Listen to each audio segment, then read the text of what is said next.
नमस्कार दोस्तों, स्वागत है आपका आज के मुख्य समाचार में, जिसमें सबसे पहली और बड़ी खबर में आपको बताएंगे कि कांग्रेस का बड़ा ऐलान। कहा, हम किसानों की सभी मांगों का करते हैं समर्थन। उपराष्ट्रपति के समर्थन से मिला बूस्टर डोज। खबर में आगे जिक्र होगा कि किसान आंदोलन को लेकर केंद्र सरकार पर भड़के रामगोपाल यादव। कहा, उनकी बातें नहीं सुनी जा रही। आगे आपको बताएंगे कि यूपी में कांग्रेस हाईकमान ने कर दिया जा रहा है कि मन की मुराद पूरी। मिशन 2027 के लिए रचेंगे चक्रव्यूह। खबर में आगे जिक्र होगा कि लोकसभा में सीटिंग अरेंजमेंट से नाराज समाजवादी पार्टी, अवधेश प्रसाद की बदली गई सीट, अखिलेश यादव ने रखा अपना पक्ष। इसी के साथ खबर में आगे जिक्र होगा कि एक फेल सीएम से क्या आशा करेंगे, संभल, अयोध्या और बांग्लादेश पर योगी आदित्यनाथ के बयान से भड़के चंद्रशेखर आजाद। दोस्तों, हर एक खबर की गहराई में आपको ले जाएंगे, लेकिन उससे पहले आपसे निवेदन कि वीडियो को लाइक नहीं किया तो लाइक करके चैनल को सब्सक्राइब कीजिए और बेल आइकन दबाकर कमेंट में लिखिए जय हिंद। रुक करते हैं सबसे पहली और बड़ी खबर की तरफ। कांग्रेस ने कहा, हम किसानों की सभी मांगों का करते हैं समर्थन। उपराष्ट्रपति के समर्थन से मिला बूस्टर डोज। जी हां दोस्तों, कांग्रेस ने किसान संगठनों के संसद मार्च को लेकर शुक्रवार को कहा कि वो किसानों और उनके संगठनों की सभी मांगों का समर्थन करती है। पार्टी महासचिव जयराम रमेश ने सोशल मीडिया मंच एक्स पर पोस्ट किया, किसान संसद मार्च कर रहे हैं। खुद उपराष्ट्रपति और राज्यसभा के माननीय सभापति जगदीप धनखड़ का समर्थन मिलने के बाद अब उनके विरोध को जबरदस्त बूस्टर डोज मिल गया है। उन्होंने कहा कि किसान और उनके संगठन निम्न मांगों के लिए लगातार आंदोलन कर रहे हैं। एमएसपी के लिए कानूनी गारंटी, स्वामीनाथन आयोग की सिफारिशों के अनुसार खेती की व्यापक लागत का 1.5 गुना एमएसपी निर्धारित करना, जिस तरह बैंकों ने चूक करने वाली निजी कंपनियों के 16 लाख करोड़ रुपए के ऋण को माफ कर दिया, उसी तरह किसानों को एक मुश्त कर्ज से राहत। जयराम रमेश के अनुसार किसानों के ये मांग भी है कि कृषि वस्तुओं के आयात और निर्यात पर निर्णय एक स्वतंत्र एजेंसी द्वारा लिया जाए, जिसमें किसानों का पर्याप्त प्रतिनिधित्व हो तथा बीमा कंपनियों को लाभ पहुंचाने वाले प्रधानमंत्री फसल बीमा योजना को अब किसानों के हितों और चिंताओं को पूरा करने के लिए पुनर्गठित किया जाए। उन्होंने कहा कि भारतीय राष्ट्रीय कांग्रेस किसान संगठन की इन और अन्य सभी मांगों की पूरी तरह से कांग्रेस पार्टी समर्थन करती है। तो दोस्तों, यहाँ पर कांग्रेस ने किसानों की सभी मांगों का समर्थन किया है और इसी के साथ उपराष्ट्रपति का भी जो समर्थन सामने आया है, उससे कहीं ना कहीं बूस्टर डोज किसान आंदोलन को मिल गया है। अगर आप भी देश के किसानों के साथ खड़े हैं तो वीडियो को लाइक जरूर कीजिएगा। दोस्तों, रुक करते हैं अगली ब्रेकिंग न्यूज की तरफ। किसान आंदोलन को लेकर केंद्र सरकार पर भड़के रामगोपाल यादव। कहा, उनकी बातें नहीं सुनी जा रही हैं। जी हां दोस्तों, यूपी में नोएडा, ग्रेटर नोएडा में मुआवजे समेत कई मांगों को लेकर किसानों में नाराजगी देखने को मिल रही है, जिसे लेकर किसानों का विरोध प्रदर्शन चल रहा है। किसानों के विरोध प्रदर्शन को लेकर समाजवादी पार्टी के महासचिव रामगोपाल यादव ने केंद्र सरकार पर निशाना साधा और कहा कि सरकार को किसानों की मांगे माननी चाहिए। सपा सांसद ने कहा कि किसान आंदोलन इसीलिए कर रहे हैं क्योंकि सरकार के द्वारा उनकी बातें सुनी नहीं जा रही है। उन्होंने कहा कि सरकार को उनकी मांगों को मानना चाहिए और उनसे बात करनी चाहिए। उन्हें आंदोलन करने के लिए विवश नहीं करना चाहिए। किसानों की बातें नहीं सुनी जा रही हैं, इसीलिए वो आंदोलन कर रहे हैं। रुक करते हैं अगली ब्रेकिंग न्यूज की तरफ। यूपी में कांग्रेस हाईकमान ने कर दिया जा रहा है कि मन की मुराद पूरी। मिशन 2027 के लिए रचेंगे चक्रव्यूह। जी हां दोस्तों, भारतीय राष्ट्रीय कांग्रेस ने गुरुवार रात पार्टी की उत्तर प्रदेश इकाई को भंग कर दिया।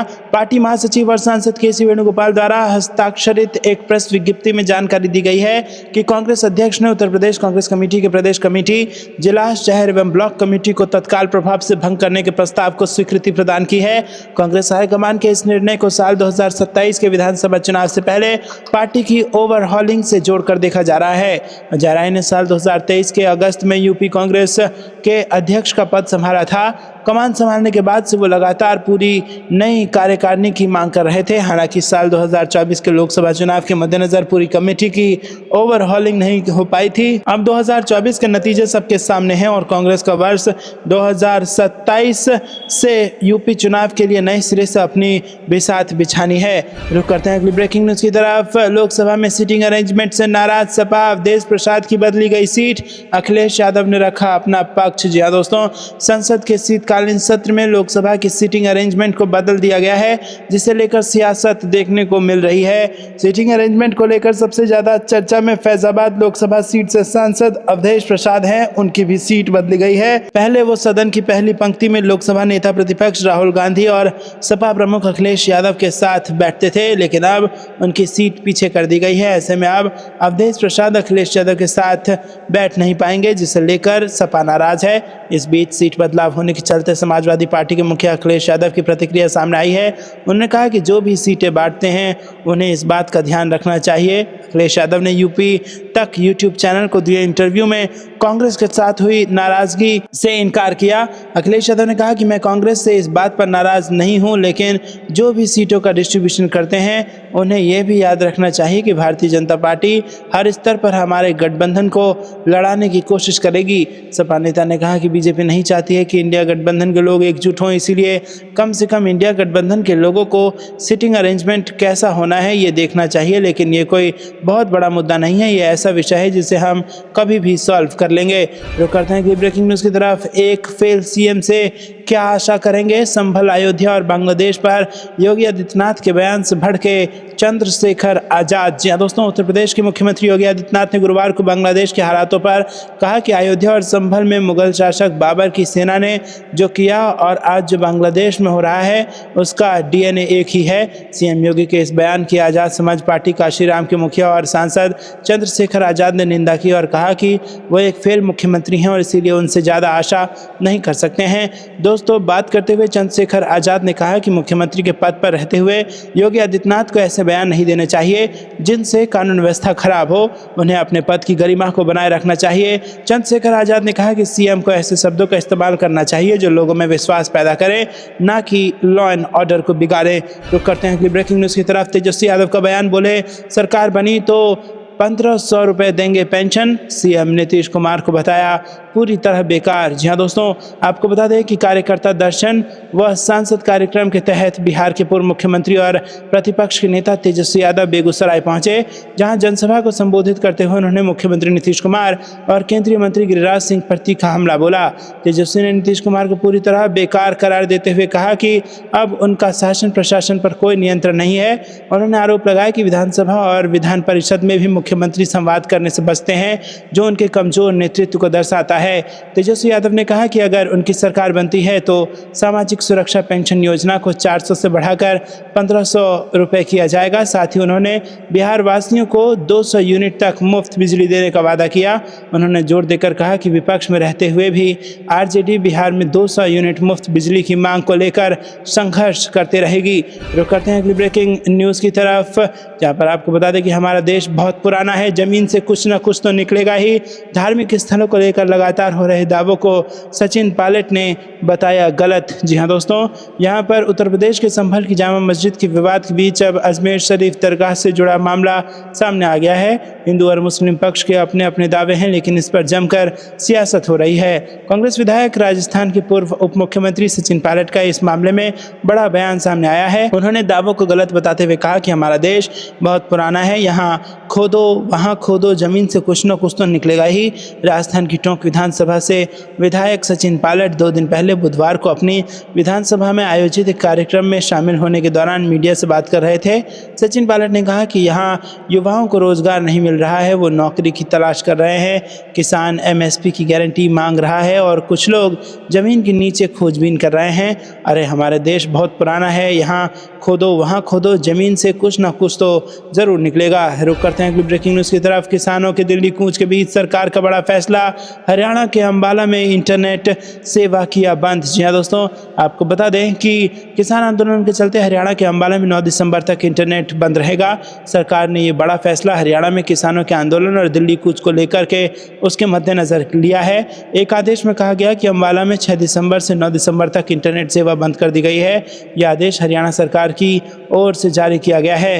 रुक करते हैं ब्रेकिंग न्यूज़ की तरफ। मर्यादाओं को ताक पर रखकर मोदी कर रहे अडानी का बचाव, प्रियंका गांधी का हमला। जी हाँ दोस्तों, कांग्रेस महासचिव प्रियंका गांधी ने गुरुवार को कहा कि इंडिया समूह के नेता संसद में अडानी भ्रष्टाचार मुद्दे पर चर्चा की मांग कर रहे हैं, लेकिन प्रधानमंत्री नरेंद्र मोदी मर्यादाओं को तार तार करके इस उद्योगपति का बचाव कर रहे हैं। संसद भवन परिसर में इस मुद्दे पर इंडिया समूह के सांसदों ने प्रदर्शन किया और इस दौरान प्रियंका गांधी ने कहा कि मोदी भ्रष्टाचार का बचाव कर रहे हैं। इसी दौरान कांग्रेस महासचिव के.सी. वेणुगोपाल ने कहा कि शून्यकाल में भारतीय जनता पार्टी के निशिकांत दुबे ने विपक्ष के नेता राहुल गांधी और वायनाड से सांसद प्रियंका गांधी के साथ साथ पूरी कांग्रेस पार्टी के खिलाफ बेहद अपमानजनक शब्दों का इस्तेमाल किया, जो पूरी तरह से अस्वीकार्य है। प्रियंका गांधी ने कहा कि देश की जनता चाहती है कि अडानी महाघोटाले पर संसद में चर्चा हो। इंडिया समूह के सभी दल संसद में चर्चा की मांग कर रहे हैं, लेकिन नरेंद्र मोदी और सरकार लगातार चर्चा से भाग रही है। सारी मर्यादाओं को तार तार करते हुए प्रधानमंत्री जिस तरह अडानी के भ्रष्टाचार का बचाव कर रहे हैं वो बेहद हैरान करने वाला है। आज साथी सांसदों के साथ इस मुद्दे पर संसद परिसर में प्रदर्शन किया। वेणुगोपाल ने कहा कि सबसे दुर्भाग्यपूर्ण घटना लोकसभा में तब हुई जब पूरी कांग्रेस पार्टी नेता प्रतिपक्ष पर संभल यात्रा प्रतिबंध का मुद्दा उठा रही थी। माननीय सभापति ने निशिकांत दुबे को शून्यकाल में बोलने की अनुमति दी। भाजपा सांसद ने इस दौरान विपक्ष नेता राहुल गांधी और वायनाड सांसद प्रियंका गांधी के साथ साथ पूरी कांग्रेस पार्टी के खिलाफ बेहद अपमानजनक शब्दों का इस्तेमाल किया, जो पूरी तरह से अस्वीकार है। जब भी हम अडानी के भ्रष्टाचार का मुद्दा उठाते हैं तो विपक्ष और कांग्रेस पार्टी को वो लोग गाली देने पर उतर आते हैं। आपको क्या कुछ लगता है दोस्तों, कमेंट में जरूर बताइए। वीडियो को लाइक नहीं किया तो लाइक जरूर कीजिएगा। रुक करते हैं अगली ब्रेकिंग न्यूज की तरफ। बीजेपी वाले कैसे हरियाणा और महाराष्ट्र में जीते, 2 दिन बाद पर्दाफाश करूंगा, केजरीवाल ने विधानसभा में कर दिया बड़ा दावा। जी हां दोस्तों, दिल्ली के पूर्व सीएम और आम आदमी पार्टी के संयोजक अरविंद केजरीवाल ने केंद्र की सत्ताधारी बीजेपी पर बड़ा आरोप लगाया है।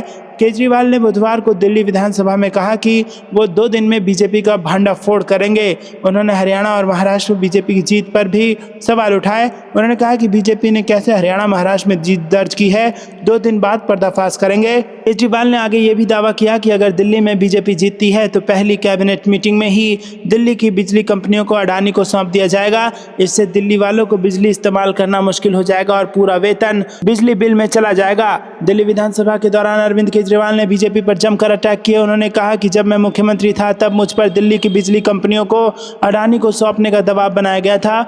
जब मैंने इनकार कर दिया तो मैं सोच रहा था कि शायद इसी वजह से मुझे जेल भेजा गया। केजरीवाल ने विधानसभा में अपनी बात रखते हुए कहा कि अगर दिल्ली में लोग बीजेपी को वोट देते हैं, अगर वो सत्ता में आते हैं तो पहली कैबिनेट मीटिंग में ही वो दिल्ली की बिजली कंपनियों को अडानी को सौंप देंगे। रुक करते हैं अगली ब्रेकिंग न्यूज़ की तरफ, जहां पर आपको बता दें कि दिल्ली में चुनाव से पहले बीजेपी को झटका। पटेल नगर से चुनाव लड़ चुके प्रवेश रतन आम आदमी पार्टी में हुए शामिल। जी हां दोस्तों, यहाँ पर दिल्ली में विधानसभा चुनाव से पहले नेताओं का दल बदल जारी है। बुधवार को बीजेपी नेता प्रवेश रतन आम आदमी पार्टी में शामिल हो गए। उन्होंने 2020 में बीजेपी की टिकट पर रिजर्व सीट पटेल नगर से चुनाव लड़ा था। हालांकि उन्हें आम आदमी पार्टी के राजकुमार आनंद से हार का सामना करना पड़ा था। दिल्ली सरकार में मंत्री रहे राजकुमार आनंद बीते जुलाई महीने में आम आदमी पार्टी छोड़कर बीजेपी में शामिल हो गए हैं।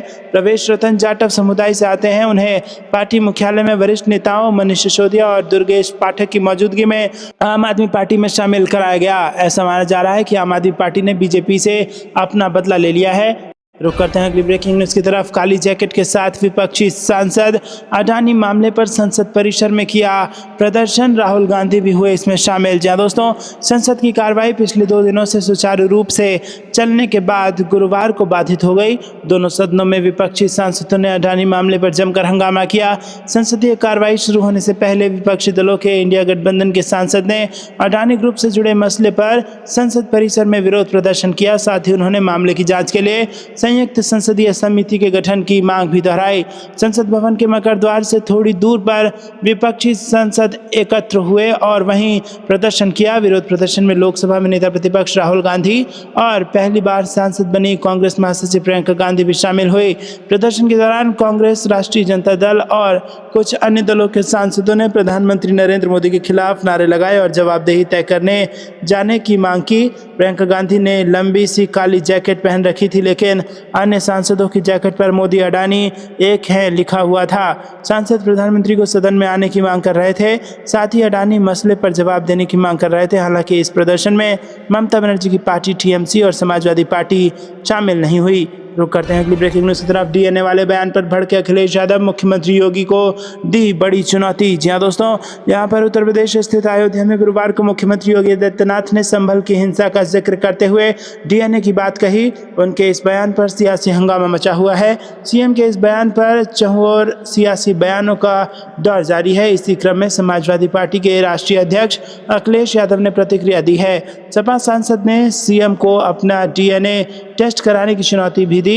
उन्होंने कहा कि मैं जिम्मेदारी से कह रहा हूं, आप डीएनए की बात ना किया करिए। डीएनए की बात मुख्यमंत्री जी को शोभा नहीं देती है। भगवा पहन करके, योगी हो करके इस तरह की बात आपको शोभा नहीं देती। अगर ऐसी बात है तो मैं भी अपना डीएनए टेस्ट कराने के लिए तैयार हूं और आप भी अपना टेस्ट करने के लिए तैयार रहिए। सीएम के इस बयान पर सपा सांसद धर्मेंद्र यादव ने भी टिप्पणी की। उन्होंने कहा कि अयोध्या की जनता ने बता दिया है कि योगी जी राम के नहीं हैं। इस चुनाव के परिणाम में अयोध्या की जनता भगवान राम का संदेश है कि योगी जी राम के नहीं हैं। उनसे पूछिए कि लखनऊ में जयप्रकाश नारायण के नाम पर जो इंटरनेशनल कन्वेंशन सेंटर बन रहा है उसे क्यों नहीं बनने दिया गया।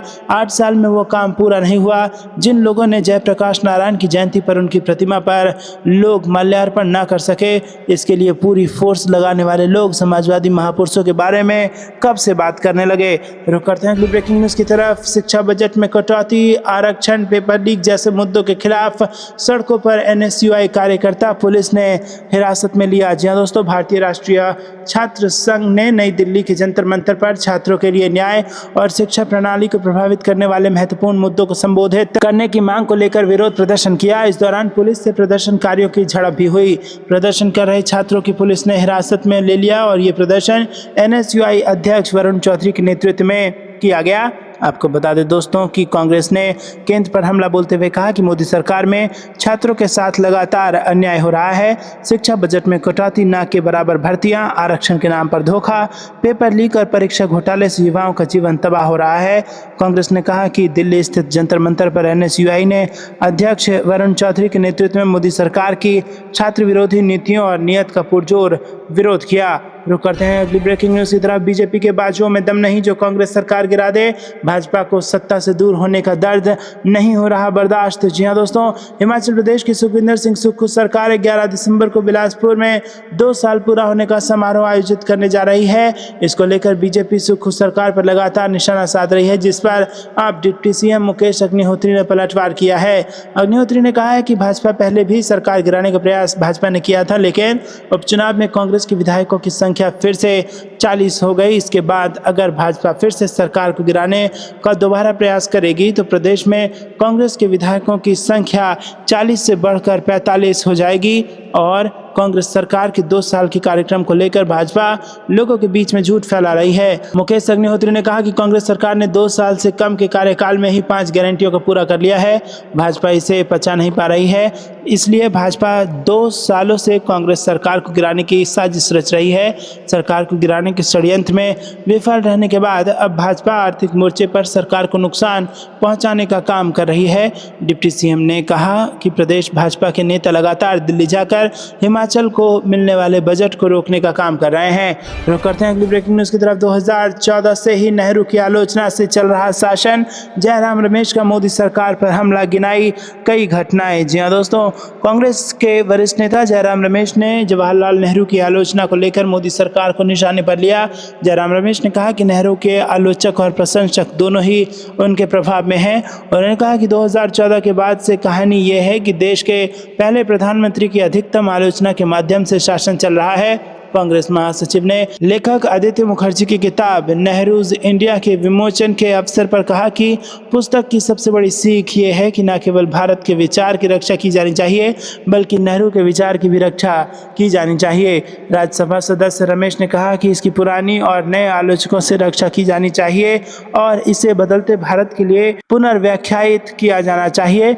मैं सिर्फ इतना कहना चाहता हूँ कि हम सभी नेहरू की छाया में हैं। रुक करते हैं अगली ब्रेकिंग न्यूज़ की तरफ। बक्सर सांसद ने लोकसभा में दिया बयान, केंद्र सरकार को घेरा, कई मुद्दों को उठाया, कहा लालू के समय को रेलवे ने बताया स्वर्णिम काल। जी हाँ दोस्तों, बक्सर के सांसद सुधाकर सिंह ने लोकसभा में लालू यादव के समय के रेलवे के लिए स्वर्णिम कार्य बताया और यहाँ पर सभापति को संबोधित करते हुए कहा कि जब लालू प्रसाद यादव रेल मंत्री हुआ करते थे तो उस समय रेलवे के लिए स्वर्णिम काल था। रुक करते हैं अगली ब्रेकिंग न्यूज़ की तरफ। मूडा मामले को लेकर प्रियंक खड़गे का ईडी पर हमला, कहा कुछ और नहीं बस गुलाम निदेशालय और बीजेपी की कठपुतली। जी हाँ दोस्तों, कर्नाटक के मंत्री और कांग्रेस नेता प्रियंक खड़गे ने एक बार फिर भाजपा सरकार पर और ईडी पर जमकर हमला बोला। उन्होंने प्रवर्तन निदेशालय को गुलाम निदेशालय बताया, साथ ही कहा कि ईडी कुछ और नहीं बल्कि भाजपा सरकार की असहाय कठपुतली है। उन्होंने सोशल मीडिया मंच एक्स पर कहा कि प्रवर्तन निदेशालय गुलाम निदेशालय बन गया है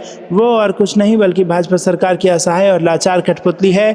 मूडा मामले में सीएम सिद्धारमैया के खिलाफ ईडी की लीक हुई मनगढ़ंत रिपोर्ट ने फिर से भाजपा द्वारा केंद्रीय एजेंसियों का राजनीतिक उपकरण के रूप में दुरुपयोग को उजागर किया है। उन्होंने पूछा कि ईडी सरकार क्षेत्र के बिना काम करते हुए जानबूझकर लोकायुक्त के लिए बनाई गई एक रिपोर्ट को मीडिया में लीक कर रहा है, जो और कुछ नहीं बल्कि अदालत को गुमराह करने का एक शर्मनाक प्रयास है जो सीएम की याचिका पर सुनवाई कर रही है। कर्नाटक के भाजपा प्रदेश अध्यक्ष के धन शोधन मामले का विवरण सार्वजनिक क्यों नहीं किया गया? तो दोस्तों, आपको यह कुछ लगता है कमेंट में जरूर बताइए। वीडियो को लाइक नहीं किया तो लाइक जरूर कीजिएगा।